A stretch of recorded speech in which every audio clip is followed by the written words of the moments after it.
ಅತ್ತ ತುಮಕೂರಿನಲ್ಲಿ ಕಾಂಗ್ರೆಸ್ ಸರ್ಕಾರದ ಸಾಧನಾ ಸಮಾವೇಶ ನಡೀತಿದ್ರೆ ಇತ್ತ ಮಂಡ್ಯದಲ್ಲಿ ಸಮಾವೇಶದ ವಿರುದ್ಧ ವಿಭಿನ್ನ ಪ್ರತಿಭಟನೆ ನಡೆಯಿತು. ವಿನೂತನವಾಗಿ ಪ್ರತಿಭಟನೆಯನ್ನು ಬಿಜೆಪಿ ಕಾರ್ಯಕರ್ತರು ನಡೆಸಿ ವ್ಯಂಗ್ಯ ಮಾಡಿದರು.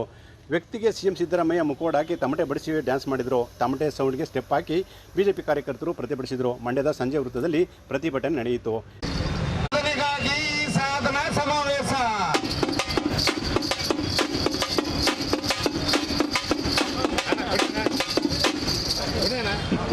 ರೈತರ ಆತ್ಮಹತ್ಯೆ ತಡೆಯುವಲ್ಲಿ ವಿಫಲವಾದ ರಾಜ್ಯ ಸರ್ಕಾರದ ಸಾಧನೆಗಾಗಿ ಸಮಾವೇಶ.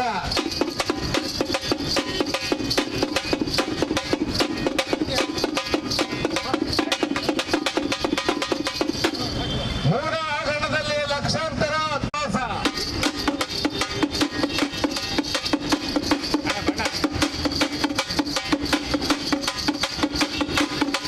ಸತಾಯಿಸುತ್ತಿರುವ ಸಾಧನಾ ಸಮಾವೇಶವೇ ಇದು.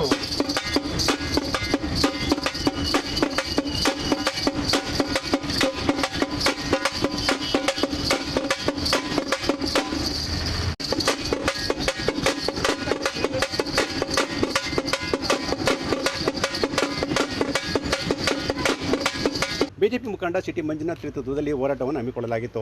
ಸರ್ಕಾರದ ಖಜಾನೆ ಖಾಲಿಯಾಗಿದ್ದು ಕಾಂಗ್ರೆಸ್ ಜಾಲಿ ಅಂತ ಘೋಷಣೆ ಮಾಡಿದರು. ರಾಜ್ಯದಲ್ಲಿ ನೂರೆಂಟು ಸಮಸ್ಯೆಗಳು ತಾಂಡವವಾಡುತ್ತಿದ್ದಾವೆ, ಅಭಿವೃದ್ಧಿ ಕುಂಠಿತವಾಗಿದೆ, ಭ್ರಷ್ಟಾಚಾರ ಮಿತಿಮೀರಿದೆ ಅಂತ ಹೇಳಿದರು. ಈಗಿದ್ರು ಯಾವ ಪುರುಷಾರ್ಥಕ್ಕೆ ಸಮಾವೇಶ ಮಾಡ್ತಿದ್ದಾರೆ ಅಂತ ಕಿಡಿಕಾರಿದರು. ಯಾವುದೇ ಸಾಧನೆ ಇಲ್ಲದಿದ್ದರೂ ಸಮಾವೇಶ ಮಾಡುತ್ತಾ ಸರ್ಕಾರದ ಹಣವನ್ನು ಪೋಲ್ ಮಾಡುತ್ತಿದ್ದಾರೆ. ಸಿಎಂ ಸಿದ್ದರಾಮಯ್ಯ ಸಮಾವೇಶದಲ್ಲಿ ಅಭಿವೃದ್ಧಿಯಾಗಿದೆ ಅಂತ ತಮಟೆ ಬಾರಿಸಿದ್ದಾರೆ. ಕನ್ನಡಿಗರ ತೆರಿಗೆಯನ್ನು ಸಮಾವೇಶಕ್ಕೆ ಖರ್ಚು ಮಾಡ್ತಿದ್ದಾರೆ ಅಂತ ಹೇಳಿದರು. ರೈತರ ಆತ್ಮಹತ್ಯೆ ತಡೆಗಟ್ಟಲು ವಿಫಲವಾಗಿರುವ ಸರ್ಕಾರ ಸಿದ್ದರಾಮಯ್ಯ ಯಾವ ಖುಷಿಗೆ ಸಾಧನೆ ಮಾಡ್ತಿದ್ದಾರೆ ಅಂತ ಪ್ರಶ್ನೆ ಮಾಡಿದರು. ಜನರ ತಲೆ ಮೇಲೆ ಲಕ್ಷ ಸಾಲ ಹೊರಿಸಿದ್ದಾರೆ. ಮತ್ತೊಂದೆಡೆ ಸಿದ್ದರಾಮಯ್ಯ ತಾಳಕ್ಕೆ ಮಂತ್ರಿಮಂಡಲ ಕುಣಿಯುತ್ತಿದೆ ಅಂತ ಹೇಳಿದರು. ರಾಜ್ಯ ಸರ್ಕಾರ ಇವತ್ತು ತಾನೇನೋ ಕಡಿದು ಕಟ್ಟೆ ಹಾಕಿದ್ದೇನೆ ಅಂತೇಳಿ 3 ವರ್ಷದ ಸಾಧನಾ ಸಮಾವೇಶವನ್ನು ಇವತ್ತು ತುಮಕೂರಲ್ಲಿ ಮಾಡ್ತಾ ಇದೆ. ಕಳೆದ ಬಾರಿ ಸಾಧನಾ ಸಮಾವೇಶಕ್ಕೆ ರಾಜ್ಯ ಸರ್ಕಾರ ಕನ್ನಡಿಗರ ತೆರಿಗೆ ಹಣವನ್ನು 20 ಕೋಟಿ ರೂಪಾಯಿ ಖರ್ಚು ಮಾಡಿತ್ತು. ಈ ಬಾರಿ 12 ಕೋಟಿ ರೂಪಾಯಿನ ಕನ್ನಡಿಗರ ತೆರಿಗೆ ಹಣವನ್ನು ನೀರಿನಂತೆ ಖರ್ಚು ಮಾಡ್ತಾ ಇದೆ. ಯಾವ ಪುರುಷಾರ್ಥಕ್ಕೋಸ್ಕರ ಈ ಸಾಧನಾ ಸಮಾವೇಶ ಮಾಡ್ತಾ ಇದ್ದೀರಿ? ರೈತರ ಆತ್ಮಹತ್ಯೆ ತಡೆಯುವಲ್ಲೇ ರಾಜ್ಯ ಸರ್ಕಾರ ಸಂಪೂರ್ಣ ವಿಫಲ ಆಗಿದೆ. 2.5 ಲಕ್ಷಕ್ಕೂ ಹೆಚ್ಚು ಕೆಲಸಗಳು ರಾಜ್ಯ ಸರ್ಕಾರದ ಬಳಿ ಖಾಲಿ ಇದ್ದರೂ ಕೂಡ ನಿರುದ್ಯೋಗಿಗಳಿಗೆ ಕೆಲಸ ಕೊಡಲಿಕ್ಕೆ ರಾಜ್ಯ ಸರ್ಕಾರ ಸಂಪೂರ್ಣ ವಿಫಲ ಆಗಿದೆ. ಕರ್ನಾಟಕ ಇತ್ತೀಚಿನ ದಿನಗಳಲ್ಲಿ ಸೈಬರ್ ಕ್ರೈಮ್ಗಳ ಒಂದು ಹಬ್ಬಾಗಿ ಪರಿವರ್ತನೆ ಆಗಿದೆ. ರಾಜ್ಯದಲ್ಲಿ ಅಕ್ರಮ ವಲಸಿಗರ ವಲಸೆ ಯಥೇಚ್ಛವಾಗಿ ಇವತ್ತು ನಡೀತಾ ಇದೆ. ಮತ್ತು ಏನು ಮಹಿಳಾ ಸುರಕ್ಷತೆ ವಿಚಾರದಲ್ಲಿ ರಾಜ್ಯ ಸರ್ಕಾರ ತಣ್ಣಗಾಗಿದೆ. ರಸ್ತೆ ಗುಂಡೆ ಮುಚ್ಚಕ್ಕೂ ಕೂಡ ರಾಜ್ಯ ಸರ್ಕಾರದ ಬಳಿ ಹಣ ಇಲ್ಲ. ಇಂಥ ವ್ಯವಸ್ಥೆಯನ್ನು ಇಟ್ಕೊಂಡು ಇವತ್ತು ಮರಿಗೌಡರು ಸಿದ್ದರಾಮಯ್ಯನವರ ಪರಮಾಪ್ತರು ಅವ್ರದ್ದು ಕೂಡ 100 ಕೋಟಿಯಷ್ಟು ಇಡೀ ಆಸ್ತಿ ಜಪ್ತಿ ಮಾಡಿದೆ. ಆ ಒಂದು ಖುಷಿಗ ನೀವು ಸಾಧನಾ ಸಮಾವೇಶ ಮಾಡ್ತಾ ಇರೋದು. ರಾಜ್ಯ ಸರ್ಕಾರ ಕನ್ನಡಿಗರ ತೆರಿಗೆ ಹಣವನ್ನು ಈ ರೀತಿ ಪೋಲ್ ಮಾಡ್ತಕ್ಕಂಥದ್ದು ಇವತ್ತು ತಪ್ಪು. ಹಾಗಾಗಿ ಯಾವ ಸಾಧನೆಗೋಸ್ಕರ ಸಮಾವೇಶ ಮಾಡ್ತಾ ಇದ್ದಾರೆ ಸಿದ್ದರಾಮಯ್ಯನವರು ಅಂತೇಳಿ ಒಂದು ವಿಭಿನ್ನವಾದ ವಿಶೇಷವಾದ ಚಳುವಳಿಯನ್ನು ಇವತ್ತು ಮಂಡ್ಯದಲ್ಲಿ ತಮಟೆಯ ಬಡಿಯೋದ್ರ ಮುಖಾಂತರ ಆಚರಣೆ ಮಾಡ್ತಾ ಇದ್ದೀವಿ. ನಿಜವಾದ ರಾಜ್ಯ ಸರ್ಕಾರಕ್ಕೆ ನಾಚಿಕೆ ಆಗಬೇಕು. ಯಾಕೆಂತಂದರೆ ಇವತ್ತು 8 ಲಕ್ಷ ಕೋಟಿ ಇವತ್ತು ಸಾಲ ಮಾಡಿದೆ. ಪ್ರತಿಯೊಬ್ಬ ಕನ್ನಡಿಗನ ತಲೆ ಮೇಲೂ ಕೂಡ 1 ಲಕ್ಷಕ್ಕೂ ಹೆಚ್ಚು ಸಾಲದ ಹೊರೆ ಜಾಸ್ತಿ ಆಗಿದೆ. ಇಂಥ ಒಂದು ಕ್ಲಿಷ್ಟ ಪರಿಸ್ಥಿತಿನಲ್ಲಿ ಸಂಕಟದ ಸಮಯದಲ್ಲಿ ಈ ಸಾಧನಾ ಸಮಾವೇಶ ಬೇಕಿತ್ತ? ಏನು ಕಟ್ಟೆ ಹಾಕಿದರೆ ಯಾವ ಪುರುಷಾರ್ಥಕ್ಕೋಸ್ಕರ ಈ ಸಾಧನಾ ಸಮಾವೇಶ ಮಾಡ್ತಾ ಇದ್ರಿ ಅಂತೇಳಿ ಒಂದು ಕುಹುಕು ಚಳುವಳಿಯನ್ನು ಮಂಡ್ಯದಲ್ಲಿ ಮಾಡಿದೆ. ಪ್ರತಿಭಟನೆಯಲ್ಲಿ ಬಿಜೆಪಿ ಕಾರ್ಯಕರ್ತರಾದ ಶಿವಕುಮಾರ್ ಆರಾಧ್ಯ, ಹೊಸಳ್ಳಿ ಶಿವು, ಮಾದರ್ ಜಾರಸು, ಶಿವಲಿಂಗಯ್ಯ, ಶಿವಣ್ಣ, ಆನಂದ, ನಾಗರಾಜು ಸೇರಿದಂತೆ ಅನೇಕ ಕಾರ್ಯಕರ್ತರು ಮತ್ತು ಮುಖಂಡರು ಹಾಜರಿದ್ದರು. ಮಂಡ್ಯದ ಗಾಂಧಿನಗರ ನಿವಾಸಿಗಳು ಎಂದಿನಂತೆ ಪ್ರತಿ ವರ್ಷ ಸುಮಾರು 45ರಿಂದ 50 ವರ್ಷಗಳಿಂದ ಗ್ರಾಮ ದೇವತೆಯಾದ ಮಾರಮ್ಮ ದೇವಿಯನ್ನು ಈ ಬಾರಿಯೂ ಗಾಂಧಿನಗರ 7ನೇ ಕ್ರಾಸ್ನಲ್ಲಿ ಪ್ರತಿಷ್ಠಾಪಿಸಿ ಸಂಭ್ರಮಿಸಿದರು. 7ನೇ ಕ್ರಾಸ್ನಿಂದ ತಂಬಿಟ್ಟಿನ ಆರತಿಯ ಜೊತೆಯಲ್ಲಿ ರಸ್ತೆಗಳ ಮುಖಾಂತರ ಪೂಜೆ ಕುಣಿತ, ಬ್ಯಾಂಡ್ ಸೆಟ್ ತಂಡ, ಗೊಂಬೆ ಕುಣಿತ ಮತ್ತು ವೀರಗಾಸೆ ತಂಡದೊಂದಿಗೆ 100 ಮಂದಿ ಸಮ್ಮುಖದಲ್ಲಿ ಅಂಬೇಡ್ಕರ್ ಜೋಡಿ ರಸ್ತೆಯಲ್ಲಿರುವ ಮಾರಮ್ಮ ದೇವಸ್ಥಾನದ ಎದುರು ಮೆರವಣಿಗೆಯೊಂದಿಗೆ ಸಾಗಿತು.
ಕೋಳಿ ಮತ್ತು ಕುರಿಗಳನ್ನು ಮಾರಮ್ಮ ದೇವಿಗೆ ಹರಕೆ ಒಪ್ಪಿಸಿ ಸಾರ್ವಜನಿಕರು ಪಾವನರಾದರು.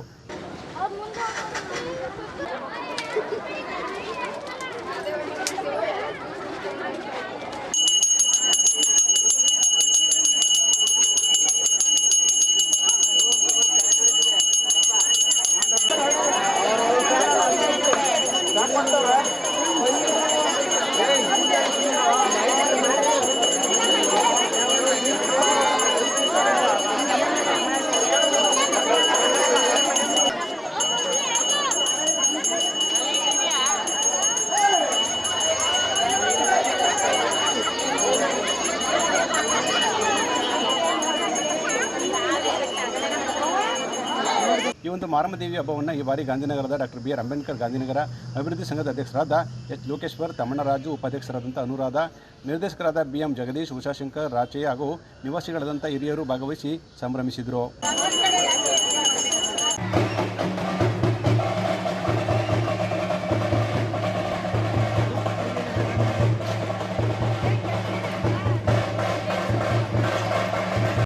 ತಾವರೆ ಕುಸುಮದಂತೆ ಸುಂದರವಾಗಿದೆ. ಸ್ವಪ್ನದರಾಳ ಸಾಕ್ಷಿ ಅವರಿಗೆ ತಾವರೆಯ ದಳಗಳು.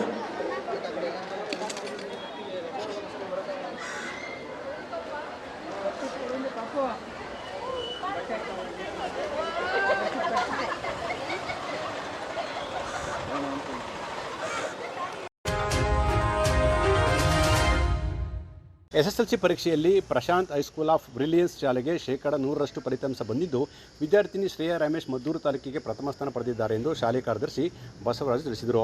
ಸುದ್ದಿಗಾರರಿಗೆ ಮಾತನಾಡಿದ ಅವರು, ಶಾಲೆಯಲ್ಲಿ ವಿದ್ಯಾರ್ಥಿಗಳು SSLC ಪರೀಕ್ಷೆ ಎದುರಿಸಿದರು. ಅದರಲ್ಲಿ ಅನೇಕ ಅತ್ಯುತ್ತಮ ಮತ್ತು ಪ್ರಥಮ ದರ್ಜೆ, ದ್ವಿತೀಯ ದರ್ಜೆಯಲ್ಲಿ ಅನೇಕ ವಿದ್ಯಾರ್ಥಿಗಳು ಉತ್ತೀರ್ಣರಾಗಿದ್ದಾರೆ ಅಂತ ಹೇಳಿದರು. ಫಲಿತಾಂಶ ಪ್ರಕಟವಾದಾಗ ಶ್ರೇಯಾ ಸ್ವಲ್ಪ ಅಂಕ ಕಡಿಮೆಯಾಗಿತ್ತು. ನಂತರ ಮರುಪರಿಶೀಲನೆ ನಡೆಸಿದಾಗ ಅಧಿಕ ಅಂಕ ಗಳಿಸಿದ್ದು, ಈಗ ಅವರು ಜಿಲ್ಲೆಗೆ ಹೆಚ್ಚಿನ ಸ್ಥಾನ ಪಡೆದಿದ್ದಾರೆ ಅಂತ ಅವರು ವಿವರಣೆಯನ್ನು ನೀಡಿದರು. ಬ್ರಿಲಿಯಂಟ್ ಶಾಲೆಯಲ್ಲಿ ನಮ್ಮ ವಿದ್ಯಾರ್ಥಿನಿಯಾದ ಶ್ರೇಯಾ ರಮೇಶ್ರವರು ತಾಲೂಕಿಗೆ ಪ್ರಥಮ ಸ್ಥಾನ ಪಡೆದಿದ್ದಾರೆ. 620, 625 ಅಂಕಗಳನ್ನು ಪಡೆದಿದ್ದಾರೆ. ಹಾಗೆ 73 ವಿದ್ಯಾರ್ಥಿಗಳ ಪೈಕಿ 32 ವಿದ್ಯಾರ್ಥಿಗಳು ಡಿಸ್ಟಿಂಕ್ಷನ್ ಬಂದಿದ್ದಾರೆ. 33 ಮೆಂಬರ್ಸು ಫಸ್ಟ್ ಕ್ಲಾಸ್ ಬಂದಿದ್ದಾರೆ. 8 ಮೆಂಬರ್ಸು ಸೆಕೆಂಡ್ ಕ್ಲಾಸ್ ಬಂದು 100% ರಿಸಲ್ಟ್ ಬಂದಿದೆ ಸರ್. ಈ ಶಾಲೆಯ ಅಧ್ಯಕ್ಷರಾದಂಥ ಡಾಕ್ಟರ್ ಜಯಪ್ರಕಾಶ್ ಅವ್ರ ಸಮ್ಮುಖದಲ್ಲಿ, ಅವ್ರ ಮಾರ್ಗದರ್ಶನದಲ್ಲಿ ಈ ರಿಸಲ್ಟ್ ಬರೋಕ್ಕೆ ಸಹಕಾರಿಯಾಗಿದೆ. ಹಾಗೆ ಅವ್ರು ತುಂಬ ಸಹಕಾರ ಮಾಡ್ತಾಯಿದ್ದಾರೆ. ಹೈಸ್ಕೂಲ್ ಡಿಪಾರ್ಟ್ಮೆಂಟ್ ಮತ್ತು ಎಲ್ಲರೂ ಶ್ರಮ ಬಿದ್ದು ಕೆಲಸ ಮಾಡ್ತಾಯಿದ್ದಾರೆ ಸರ್. ಇಷ್ಟು ಹೇಳ್ತಾ ಇದ್ದೀನಿ. ಜಿಲ್ಲೆಗೆ 2ನೇ ಸ್ಥಾನ, ರಾಜ್ಯಕ್ಕೆ 6ನೇ ಸ್ಥಾನದಲ್ಲಿದ್ದಾರೆ ಸರ್. ಮರುಮೌಲ್ಯಮಾಪನದಲ್ಲಿ 9 ಅಂಕ ಬಂದಿದೆ ಸರ್. ಫಸ್ಟು 611 ಬಂದಿತ್ತು. ರಿವ್ಯಾಲ್ಯೂಯೇಷನ್ ಆಗ್ತಾಗ 9 ನಂಬರ್ಸ್ ಎಕ್ಸ್ಟ್ರಾ ಆಗಿದೆ ಸರ್. ನಾವು ಈ ಗ್ರಾಮೀಣ ಭಾಗದಲ್ಲಿ ಹಣ ಮಾಡೋಕ್ಕೆ ಬಂದಿಲ್ಲ. ನಾವು ಎಜುಕೇಟೆಡ್ಸ್ ಆಗಿ ಒಂದು ಟೀಮ್ ಮಾಡ್ಕೊಂಡು ಡಾಕ್ಟರ್ ಜಯಪ್ರಕಾಶ್ ಅವ್ರ ಮಾರ್ಗದರ್ಶನದಲ್ಲಿ ಕೆಲಸ ಮಾಡ್ತಾಯಿದ್ದೀವಿ. ನಾವು ತಗೊಳ್ತಾ ಇರೋದು ಬರೀ 33,000. ಅದರಲ್ಲಿ ಇನ್ಕ್ಲೂಡಿಂಗ್ ಎಲ್ಲ ಇದೆ ಸರ್. ಬಟ್ಟೆ, ಬ್ಯಾಗು, ಬುಕ್ಸ್, ಎವ್ರಿಥಿಂಗ್. ಯಾವುದು ಹೊರಗಡೆಯಿಂದ ಯಾವುದೊಂದು ತರುವಂಥ ಐಟಮ್ಸ್ ಯಾವುದೂ ಇರೋಲ್ಲ. ಎಲ್ಲ ಇನ್ಕ್ಲೂಡ್ ಆಗಿರುತ್ತೆ. ನಾವು ತಗೋತಾ ಇರೋದು ಕಡಿಮೆ ಫೀಸು. ನಾವೀಗ ನೈಟ್ ಕ್ಲಾಸು ಕೂಡ 8 ಗಂಟೆಗೆ ಮಾಡ್ತೀವಿ. ಆಮೇಲೆ ಮಕ್ಳುಗಳ ಮೇಲೆ ಫೀಸ್ ಕಟ್ಟಿಲ್ಲ ಅಂತ ಯಾವುದೇ ಥರ ಪರಿಣಾಮ ನಾವು ಇದು ಮಾಡೋದಿಲ್ಲ. ನಾವು ಅವ್ರಿಗೆ ಅವಕಾಶ ಕೊಡ್ತೀವಿ. 2 ಕಂತು, 3 ಕಂತು, 4 ಕಂತು ಕೊಡ್ತಿದ್ದೀವಿ. ಈ ಅಮೌಂಟಲ್ಲಿ ಇವತ್ತು ನಗರ ಎಜುಕೇಷನ್ಗೆ ಕಾಂಪಿಟೇಷನ್ ಮಾಡೋದು ತುಂಬ ಕಷ್ಟ. ಸಿಟಿ ಲೆವೆಲಲ್ಲಿ ಕಾಂಪಿಟೇಷನ್ ಮಾಡೋದು ಕಷ್ಟ. ಬಟ್ ನಾವು ಗ್ರಾಮೀಣ ಲೆವೆಲಲ್ಲಿ ಗುಡ್ ಎಜುಕೇಷನ್ ಕೊಡ್ತಾಯಿದ್ದೀವಿ. ಗುಡ್ ಎನ್ವೈರ್ಮೆಂಟ್ ಇಟ್ಟಿದ್ದೀವಿ. ಪೋಷಕರ ಜೊತೆ ಒಳ್ಳೆ ಸಂಬಂಧ ಇದೆ. ನಮ್ಮ ಹೈಸ್ಕೂಲ್ ಟೀಚರ್ಸ್ ಆಗಲಿ, ನಮ್ಮ ಎಲ್ಲ ಫ್ಯಾಕಲ್ಟೀಸ್ ಆದ್ರೂ ಎಲ್ಲ ಒಂದು ಕುಟುಂಬದ ಥರ ಕೆಲಸ ಮಾಡ್ತಾಯಿದ್ದೀವಿ. ಅದರಿಂದ ಒಳ್ಳೆ ರಿಸಲ್ಟ್ ಬಂದಿದೆ. ನಾನು ಅವ್ರಿಗೂ ಅಭಿನಂದನೆ ಸಲ್ಲಿಸ್ತೀನಿ. ನಮ್ಮ ಆಡಳಿತ ಮಂಡಳಿಯವರು ಕೂಡ ಅವ್ರಿಗಾಲೇ ಅಭಿನಂದನೆ ಸಲ್ಲಿಸಿದ್ದಾರೆ. ನಮ್ಮ ಸಂಸ್ಥೆಗೆ ದೊಡ್ಡ ನೇಮ್ ತಂದುಕೊಟ್ಟಿದ್ದಾರೆ ಶ್ರೇಯಾ ರಮೇಶು. ಅವ್ರಿಗೂ ನಿನ್ನೆ ಶಾಲಾ ಮಂಡಳಿ ವತಿಯಿಂದ ಸನ್ಮಾನಿಸಲಾಗಿದೆ. ಗೋಷ್ಠಿಯಲ್ಲಿ ಪೋಷಕರಾದ ರಮೇಶ್, ಉಷಾರಾಣಿ, ಸರೋಜಮ್ಮ, ರಾಜೇಂದ್ರ ಇದ್ದರು. ಮೇ 20ರಿಂದ ಆರಂಭವಾಗಲಿರುವ ಸಾರಿಗೆ ನೌಕರರ ಅನಿರ್ದಿಷ್ಟಾವಧಿ ಮುಷ್ಕರದ ಹಿನ್ನೆಲೆಯಲ್ಲಿ ಸಾರ್ವಜನಿಕರಿಗೆ ಮತ್ತು ಪ್ರಯಾಣಿಕರಿಗೆ ಯಾವುದೇ ತೊಂದರೆಯಾಗದಂತೆ ಪರ್ಯಾಯ ಸಾರಿಗೆ ವ್ಯವಸ್ಥೆಗಳನ್ನು ಮಾಡಿಕೊಳ್ಳುವುದರ ಜೊತೆಗೆ ಪ್ರಯಾಣಿಕರಿಗೆ ತೊಂದರೆಯಾಗದಂತೆ ಎಚ್ಚರಿಕೆ ವಹಿಸಬೇಕು ಅಂತ ಜಿಲ್ಲಾಧಿಕಾರಿ ಡಾಕ್ಟರ್ ಕುಮಾರ್ ಹೇಳಿದರು.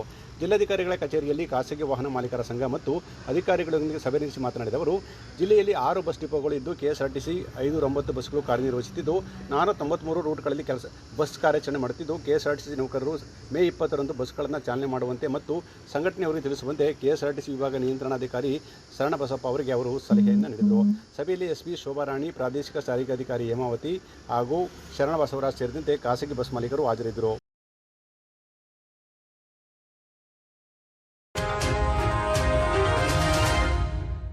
ಪಾಂಡವಪುರ ತಾಲೂಕಿನ ಚಿನಕುರಳಿ ಹೋಬಳಿಯ ಕಣಿವೆಕೊಪ್ಪಲು ಗ್ರಾಮದ ಹೆಸರಾಂತ ವಕೀಲರು ಜೆಡಿಎಸ್ ಮುಖಂಡರು ಹಾಗೂ ಟಿಎಪಿಸಿ ಮಿಮ್ಸ್ ಮಾಜಿ ನಿರ್ದೇಶಕರಾದ ಕಣಿವೆ ಯೋಗೇಶ್ ಅವರು ಭೀಕರ ರಸ್ತೆ ಅಪಘಾತದಲ್ಲಿ ಸಾವನ್ನಪ್ಪಿದ್ದಾರೆ. ಕೇರ್ಪೇಟೆ ಮುಖ್ಯ ರಸ್ತೆಯ ಕೆ ಮಲ್ಲನಹಳ್ಳಿ ಸಮೀಪ ಕೆಎಸ್ಆರ್ಟಿಸಿ ಬಸ್ ಮತ್ತು ಬಲೂನ ಕಾರಿನ ನಡುವೆ ಮುಖಾಮುಖಿ ಡಿಕ್ಕಿ ಸಂಭವಿಸಿದ್ದು, ಅಪಘಾತದ ತೀವ್ರತೆಗೆ ಯೋಗೇಶ್ ಸ್ಥಳದಲ್ಲಿ ಸಾವನ್ನಪ್ಪಿದ್ದಾರೆ. ಸಮಾಜಮುಖಿ ಚಿಂತನೆ ಮತ್ತು ವಕೀಲ ವೃತ್ತಿಯಲ್ಲಿ ತಮ್ಮದೇ ಆದ ಗೌರವವನ್ನು ಅವರು ಗಳಿಸಿದರು. ಘಟನಾ ಸ್ಥಳಕ್ಕೆ ಪೊಲೀಸರು ಭೇಟಿ ನೀಡಿ ಪರಿಶೀಲನೆ ನಡೆಸಿದ್ದು, ಮೃತದೇಹವನ್ನು ಮರಣೋತ್ತರ ಪರೀಕ್ಷೆಗಾಗಿ ಪಾಂಡವಪುರ ತಾಲೂಕು ಆಸ್ಪತ್ರೆಯ ಶವಾಗಾರಕ್ಕೆ ಕಳಿಸಿ ನಂತರ ಮೃತದೇಹವನ್ನು ಕುಟುಂಬಸ್ಥರಿಗೆ ಹಸ್ತಾಂತರ ಮಾಡಲಾಯಿತು.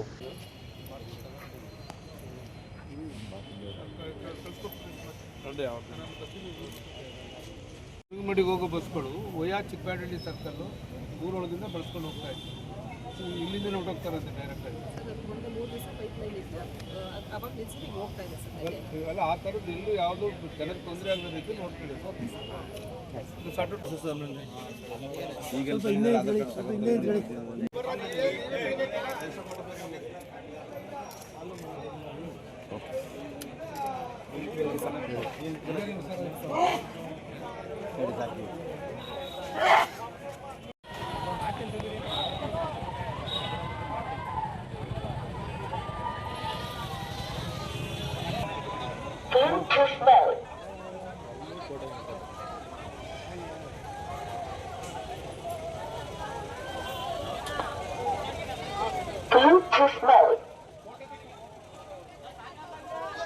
ಈ ಸಂದರ್ಭದಲ್ಲಿ ಮಾಜಿ ಶಾಸಕರಾದ ಸಿ ಪುಟ್ಟರಾಜ್ ಅವರು ಸೇರಿದಂತೆ ಅನೇಕ ಗಣ್ಯರು ಅಂತಿಮ ದರ್ಶನವನ್ನು ಪಡೆದರು.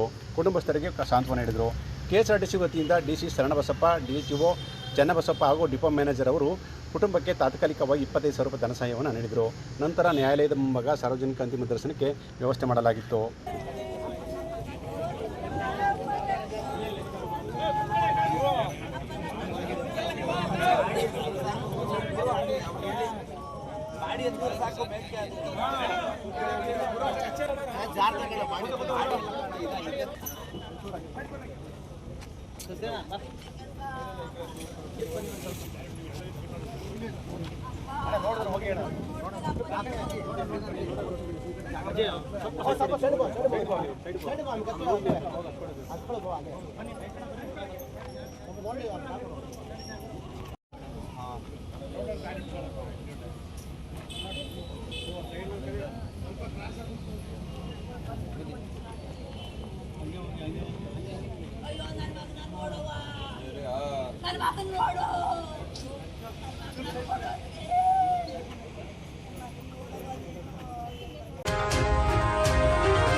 ಮದ್ದೂರು ತಾಲೂಕಿನ ಗೆಜ್ಜಲಗೆರೆ ಗ್ರಾಮ ಪಂಚಾಯಿತಿಯನ್ನು ಮದ್ದೂರು ನಗರಸಭೆಗೆ ಸೇರ್ಪಡೆ ಮಾಡಿಕೊಂಡಿರುವ ಕ್ರಮವನ್ನು ಖಂಡಿಸಿ ನಡೆಯುತ್ತಿರುವ ಹೋರಾಟ ದಿನದಿಂದ ದಿನಕ್ಕೆ ತೀವ್ರಗೊಳ್ಳುತ್ತಿದೆ.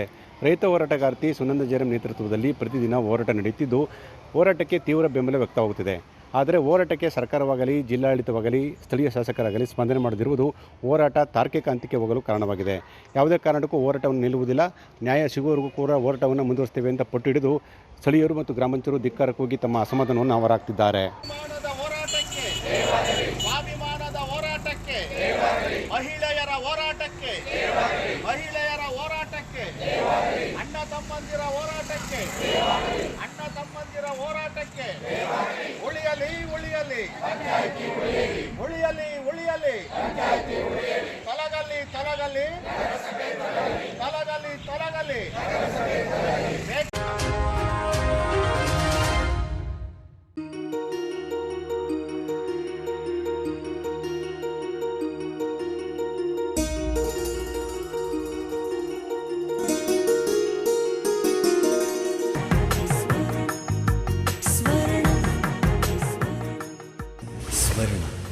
ಇದು ಬಾಂಧವ್ಯಗಳ ಬೆಸುಗೆ,